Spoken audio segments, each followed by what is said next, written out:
9 मई GHQ हमला case में बानी PTI इमरान खान और दीगर पर फर्द जुर्म आयद करने की तारीख मुकर्रर कर दी गई। रावलपिंडी की इंसदाद दहशतगर्दी की खुसूसी अदालत के जज अमजद अली शाह ने सानिया 9 मई से मुतल्लिक़ केसेस की समाअत की।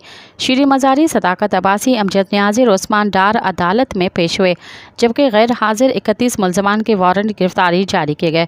दौरान समाअत GHQ हमला केस को पहले ट्रायल करने का फैसला करते हुए मुकदमे के नामजद मुल्ज़मान में चालान की नक़ल तकसीम कर दी गई, जबकि इमरान खान और शाह महमूद कुरैशी को बज़रिया वकील नकवी तकसीम की गई। दूसरी जानिब 28 सितंबर और 4 अक्टूबर एहतजाज के केसेस में नामजद PTI कारकुन और रहनुमा पेश न हुए।